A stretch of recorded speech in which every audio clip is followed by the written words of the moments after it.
our webinar on the benefits of documentation and secretarial compliances under the UAE corporate tax regime.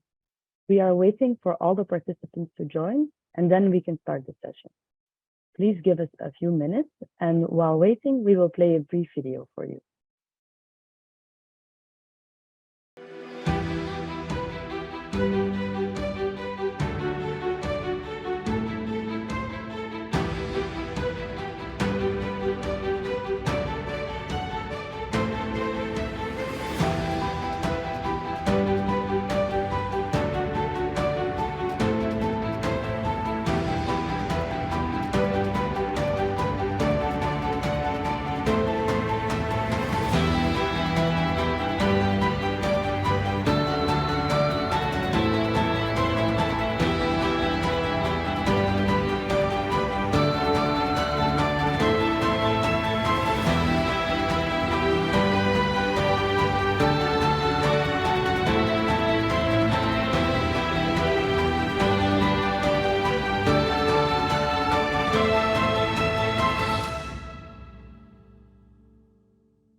Thank you once again for tuning into our webinar on the benefits of documentation and secretarial compliances under the UAE corporate tax regime. My name is Elena Blason, and I am working with the European Enterprise team of MBG Corporate Services. It's my pleasure to be the host for today's session.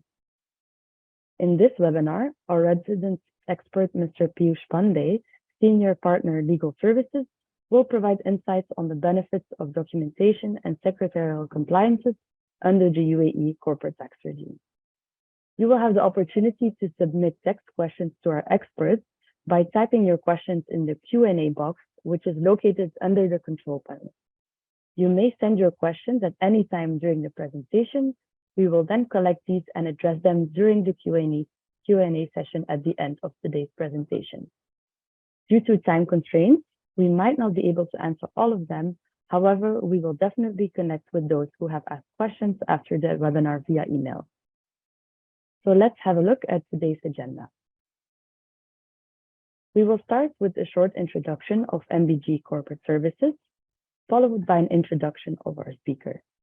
Then we will start with the importance of proper documentation of business transactions, followed by corporate secretarial compliances, a Q&A, and then an overview of our upcoming webinar. So firstly, let me briefly introduce MBG Corporate Services to you. So MBG is a global consultancy firm headquartered in Singapore since 2002. Since then, we have grown into 19 offices across 8 countries, covering Europe, Middle East, and Asia. We are currently supporting over 3,000 clients globally, of which 100 are from the Fortune 500. To help all of these clients, we have a team of 600 members ready. We have several foreign enterprise groups, which are designed to bridge cultural, linguistic, and technical barriers. We have our European team that speaks French, Dutch, German, and Italian, and our Arabic team, Chinese, Japanese, and Indian.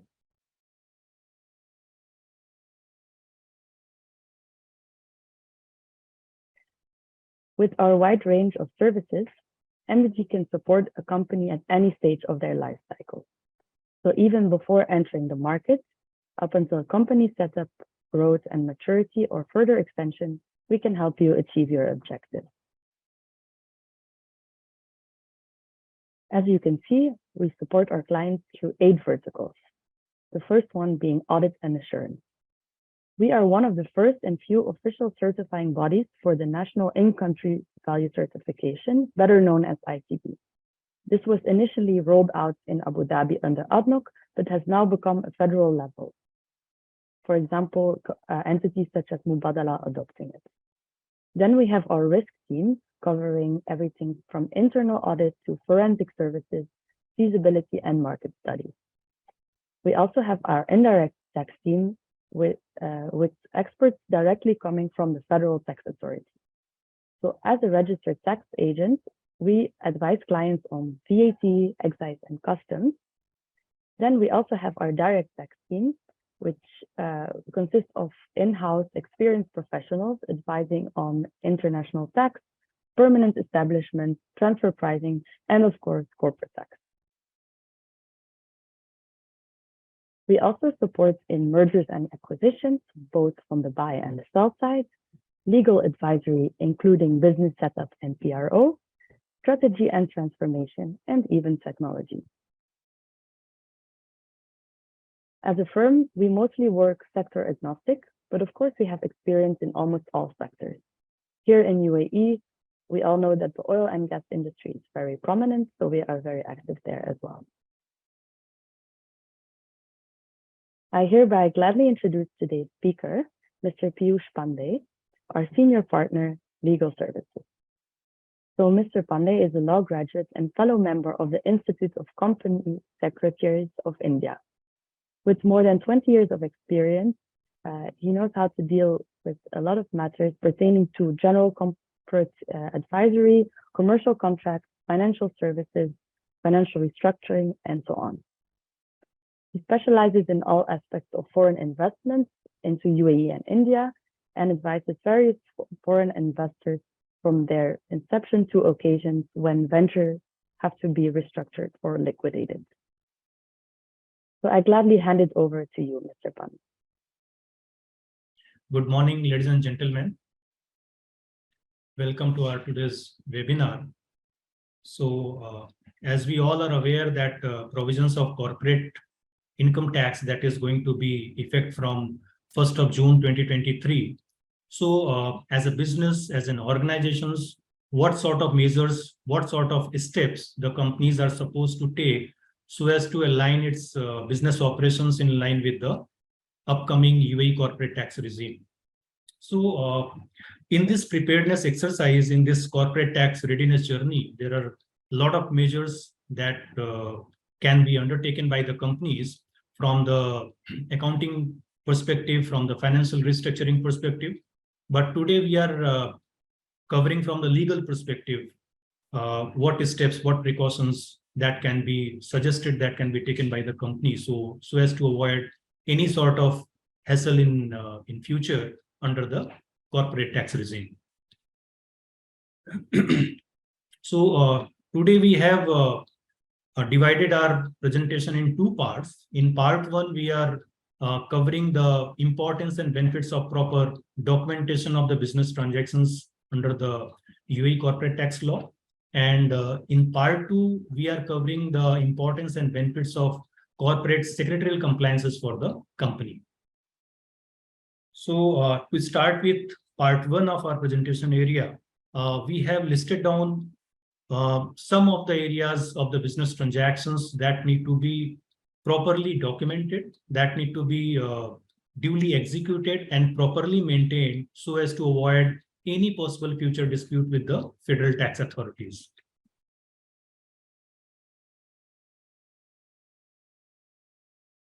Elena, I'm not able to move it.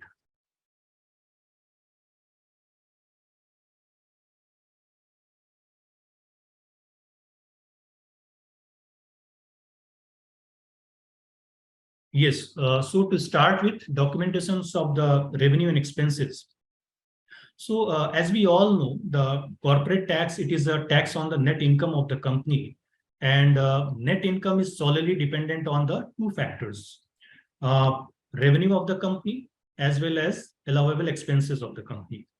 So in all likelihood, there is a strong possibility that any dispute with the federal tax authority that may arise on these two grounds, these two parameters only, revenue and the expenses. So it is prudent on the part of company that each and every penny of the revenue, each and every penny of the expense claim that need to be properly documented, that need to be duly approved by the management and maintained. And similarly, as we know that corporate tax, it is a tax on the income which has been sourced, which has been derived from the mainland transactions. And it is also a very common practice in case of free zone companies, that free zone companies usually enter into business transactions with the mainland entities. So there is a strong need that such transactions between the free zone and mainland that need to be properly segregated and properly documented. So this exercise, it will help the company to substantiate the profit and loss account and computing the taxable accounting income. And it will help to avoid any possible dispute with the federal tax authorities. Apart from these two factors, I think as a thumb rule, each and every leg of business transactions that need to be properly documented, duly executed, and properly maintained. Next slide.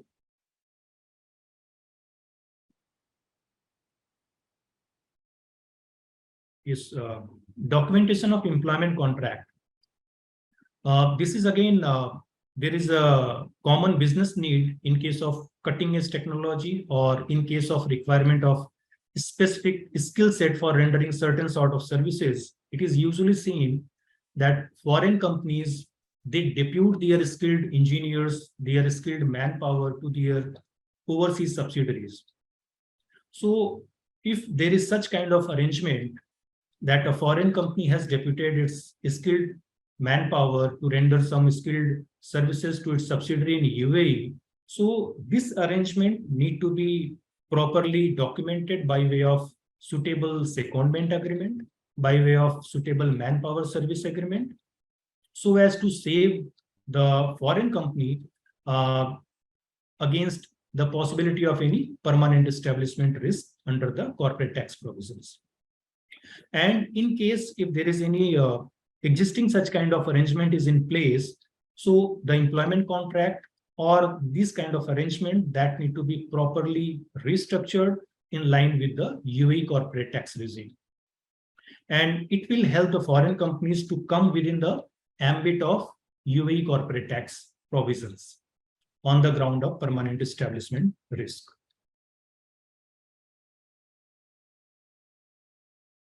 Next, documentation of intra-group transactions. This is a very important point. This is very, very important, which the management and the companies need to deal with utmost degree of care and caution. And this is again a very inherent need of business requirement that in case of group of companies, the intra-group transactions is a very, I think you can see this is a nominal phenomena. And the group companies, they normally enter into transactions with each other. So while entering such kind of contract, while entering such kind of transactions, there need to be a properly structured contract, written documentations, and such contract need to be on arm's length basis. Arm's length basis means on independent basis. If such transactions has been entered with some unrelated third party. So, and before entering into such kind of intra-group transactions, there is also some compliances that need to be complied with, that need to be followed, that board of directors or the shareholders, depending on the quantum, depending on the value of intra-group transactions, they need to approve by way of duly passed board resolutions. And they also need to declare that such contract, such transactions has been entered on arm's length basis. And the companies are also supposed to prepare a separate statutory register in this regard, wherein the brief particular of this intra-group transactions that need to be entered, and a brief particular of such intra-group transactions that also need to be intimated to the authority. So by following all these procedures, it will help the companies to avoid any conflict with the federal tax authorities on the ground of transfer pricing provisions under the corporate tax law. So similarly, documentations of business restructuring decision. Normally, the companies, they used to enter into a lot of business restructuring transactions, whether it is by way of merger or acquisitions, whether it is by way of some investment decisions, whether it is sale or purchase of some business assets. So all these transactions need to be properly documented with utmost degree of care and caution, in line with the corporate tax laws, in line with the general business principles, in line with the good corporate governance practices. And especially if there is a sale or purchase consideration, that need to be properly supported by some valuation report of an independent valuer.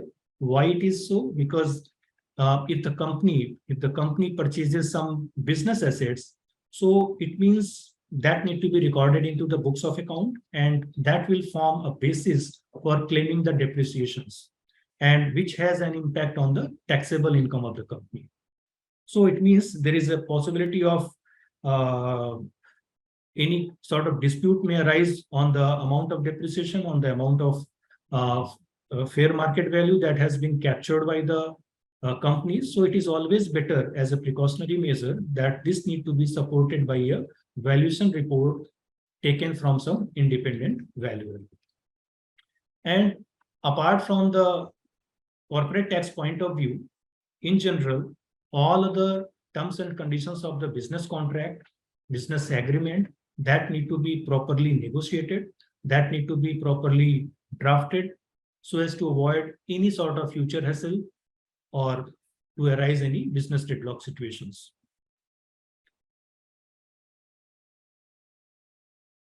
Now, this is very important documentation for formation of corporate tax group.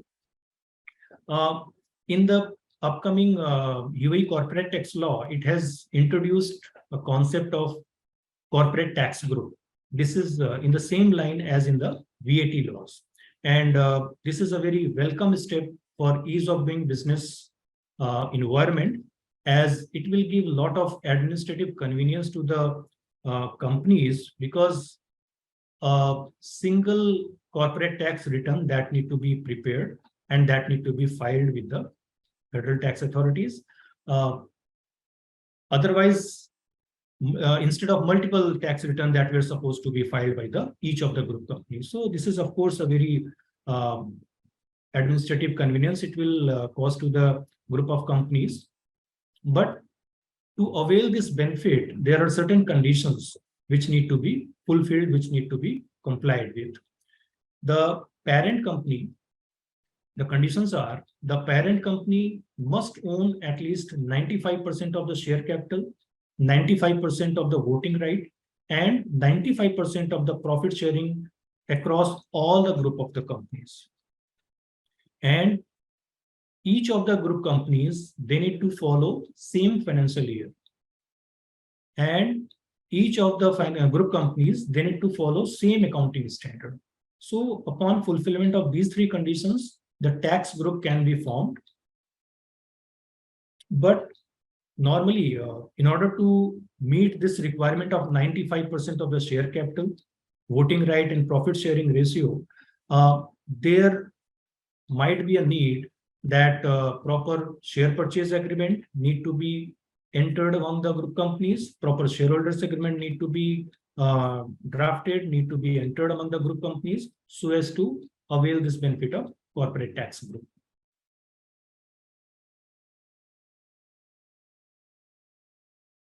Now, under the corporate sectorial compliances, so we are covering what are the benefits to the companies if they adhere to the corporate sectorial compliances. But before moving to the benefits and importance, it is very important to understand what do we mean by corporate sectorial compliances, and why do companies need to adhere to the corporate sectorial compliances.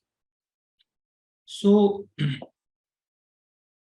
corporate sectorial compliances, this refers to a regulatory function. Rather, I prefer to say this refers to a mandatory regulatory function, because it is not voluntary act. It is not a voluntary function. Rather, it has been mandated by the regulations. It is mandated by the commercial companies regulations that companies, each of the companies need to comply.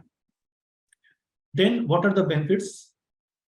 It will ensure within the business the existence of good corporate governance practice.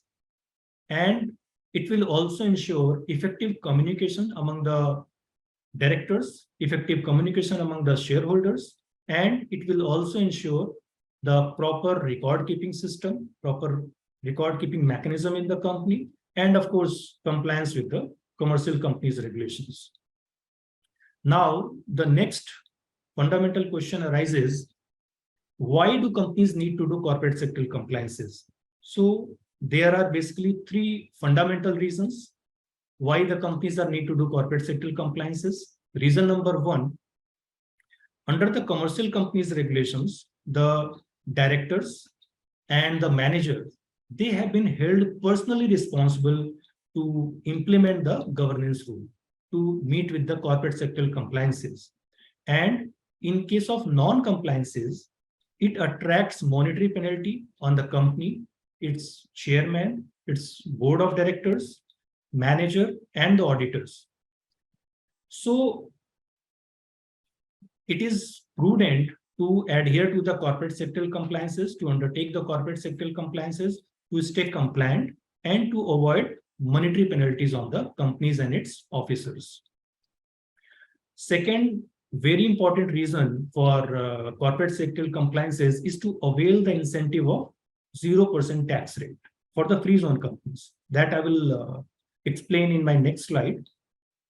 And third reason is to prove the economic substance under the economic substance regulations. That also I will explain in the next slide.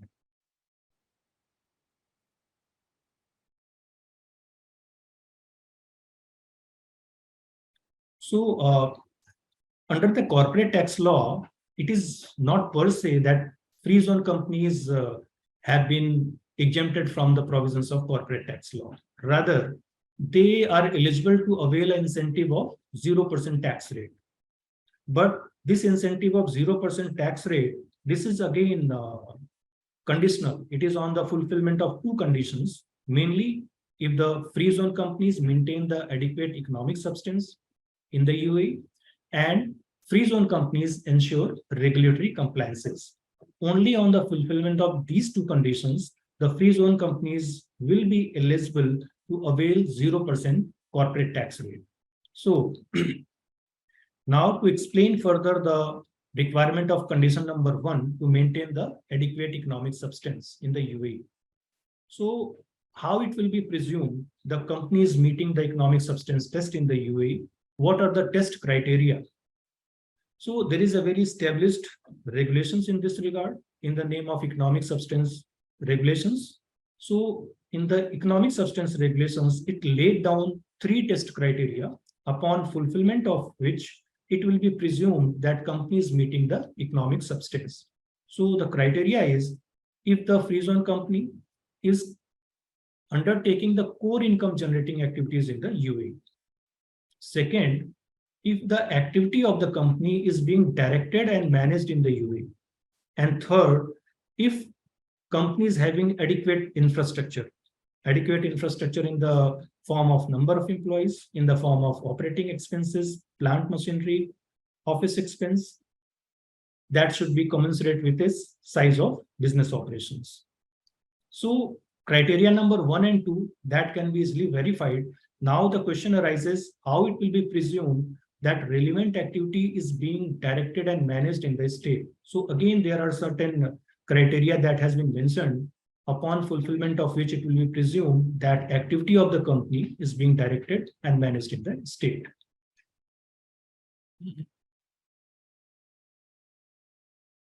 So there is a criteria when it will be presumed that activity is being directed and managed in the state if the board of directors of the company meets in the UAE at an adequate frequency. Adequate frequency means usually once in a quarter. If the board of directors meeting is happening once in a quarter. Second, the number of directors that is required for the forming valid quorum, they are physically present in the UAE. And third, the proceedings of these meetings that need to be properly recorded in the form of minute book and signed by the directors and kept in the UAE. So once these three criteria is met, then it will be considered that the relevant activity of the company is being directed and managed in the UAE. So what are the consequences? So this is what one of the criteria, one of the fundamental basic conditions to avail the 0% corporate tax rate. So what are the consequences? Consequences are, if the company fails to meet the economic substance test, then there is a provision of imposition of administrative penalty of 50,000 for each financial year. Because the company is supposed to maintain the economic substance in every financial year. So the administrative penalty is for each financial year, 50,000. And in case of subsequent violations, it may increase up to 400,000.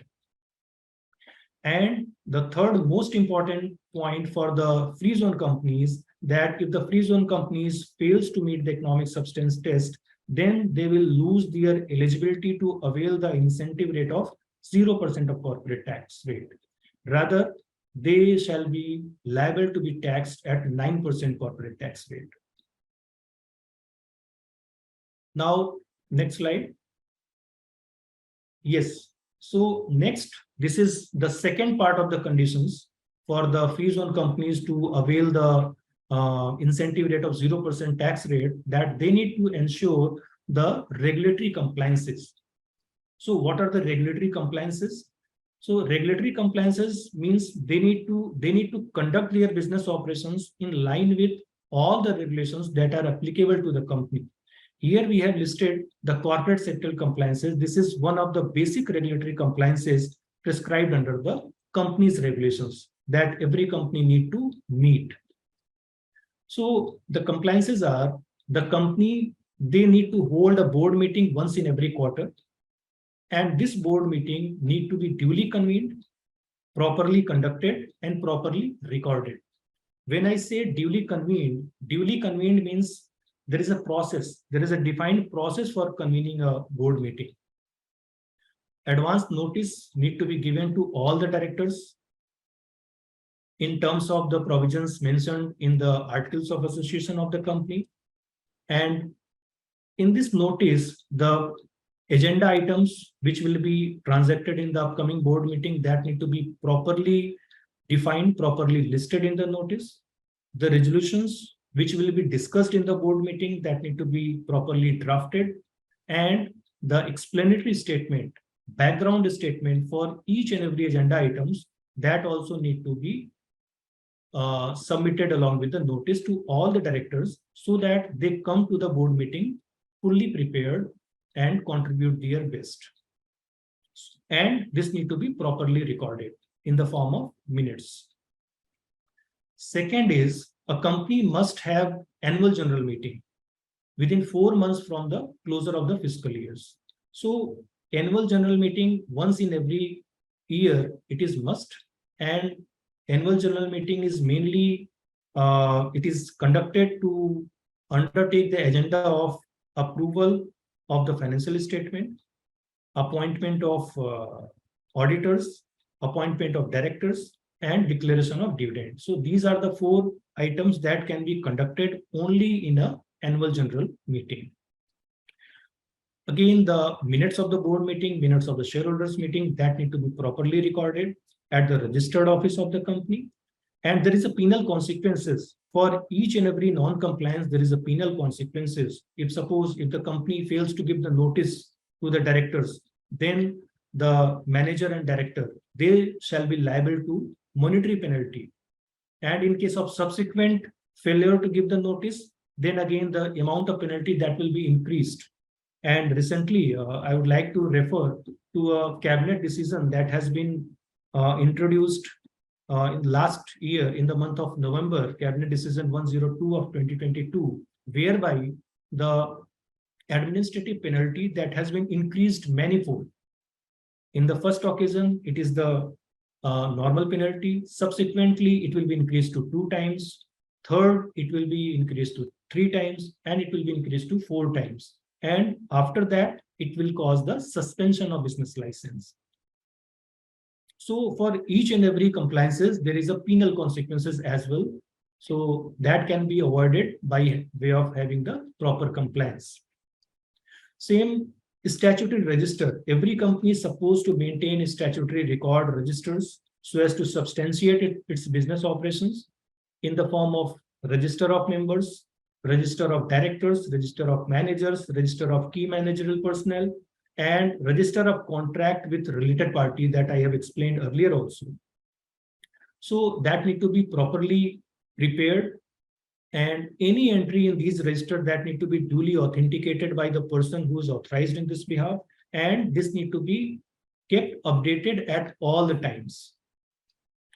Third and last, the financial statement, balance sheet, profit and loss account, auditor's report, and report of the board of directors on auditor's report.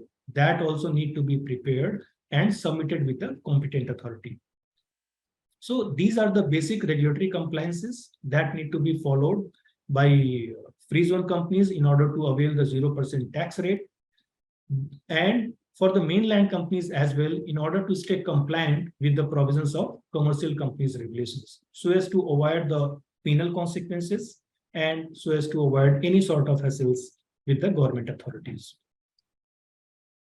Next. Okay, so that is all from my today's presentation area. So hope you would have found it informative and useful for your business operations. And in case if there is any question, in case if there is any clarifications, you can reach out to me or to our digital marketing team as well. And thank you very much for sparing your valuable time and attending this today's webinar. And thank you very much for giving me patient hearing. Thank you. Thank you for these insights, Mr. Pandey. So now we go over to the Q&A, where we have received some questions that we would like to ask you. So the first question being, whether all the free zone companies are required to prove economic substance, as under the ESR or the economic substance regulations, only certain categories of companies are required to do it. Yes, this is a very valid point. Good question that need to be clarified. There are two concepts. See, under the ESR regulation, it has different objective, different intent. Under the ESR regulation, this is true that not all the companies they are covered, they are required to prove their economic substance. Under the economic substance regulations, they have defined 9 activities that is called relevant activities. And if the companies, if they are undertaking those 9 relevant activities, only those companies are required to prove their economic substance in the UAE.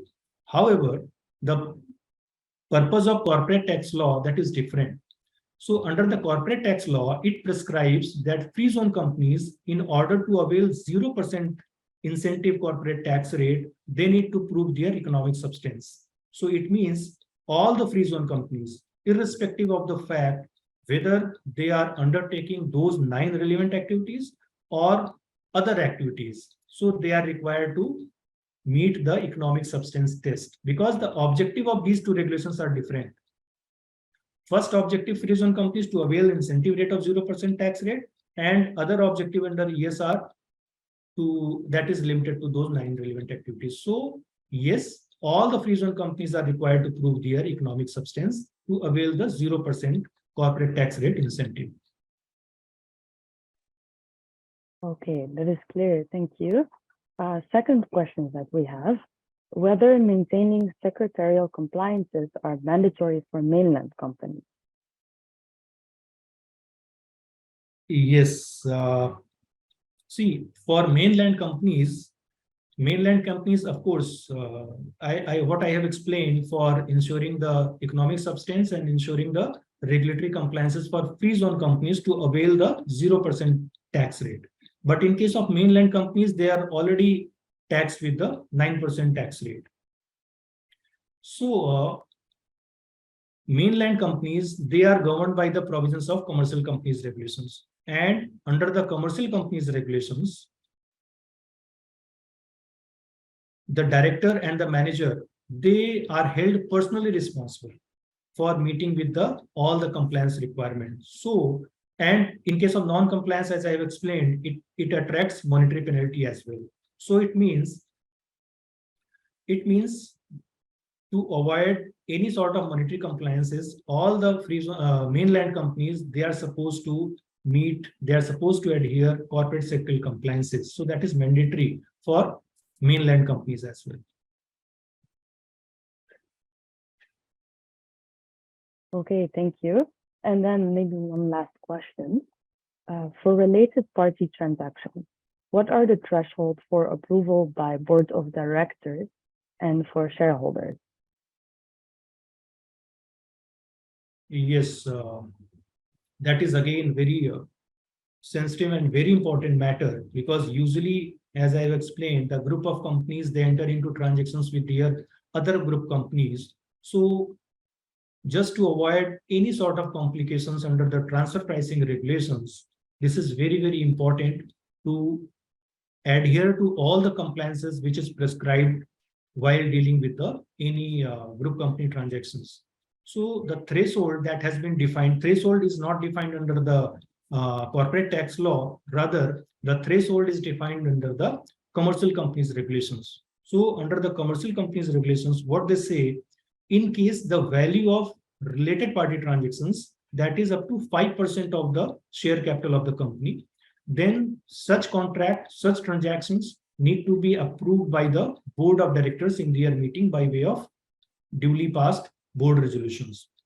And in case if the value of transactions exceeds 5% of the share capital, then this need to be approved by the shareholders in their meeting. So this is the threshold of 5% of capital. Okay, thank you, Mr. Pandey, for this wealth of information and insight. For any further questions, please feel free to reach out to us, and we would happily discuss your specific questions with you. Then we actually have a few other upcoming webinars wherein we will continue to share knowledge with all of you on several topics of interest. So the next upcoming webinar will be on 9th of February, covering the India budget of 2023. So you will see the registration link in the chat box.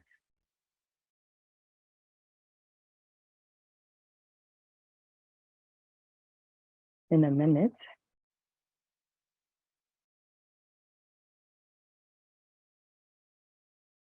Then our next one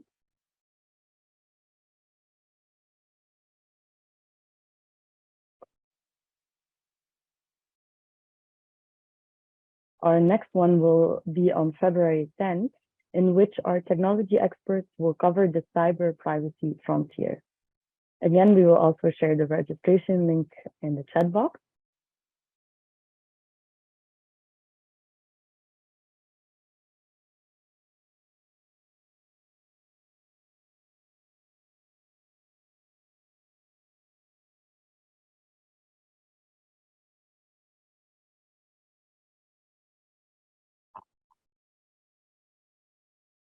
And then here we have an overview for our upcoming webinars in March and April. So please follow our MBG Corporate Services LinkedIn page for further updates and announcements of our future webinars and events. Again, we will also share the link to our page in the chat box below. As you can see, we will cover quite different topics, from business settlement in the UAE to UAE employment law and the different types of visas, anti-money laundering, fundraising, and UAE corporate tax.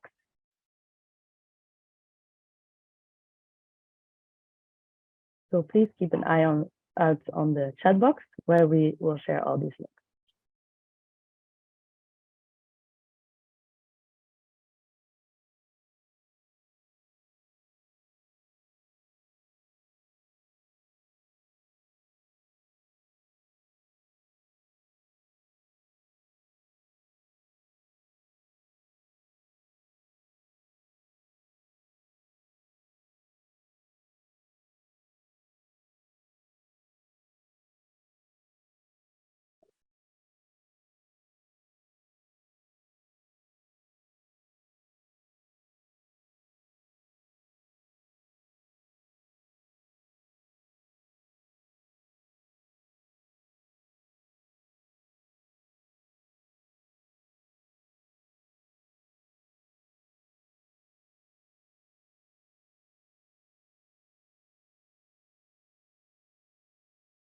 So please refer to the chat box again for the registration links.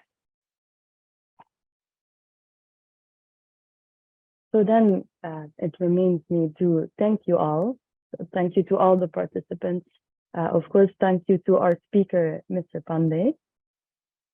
We wish you a nice rest of the day and we look forward to connecting with you. Thank you.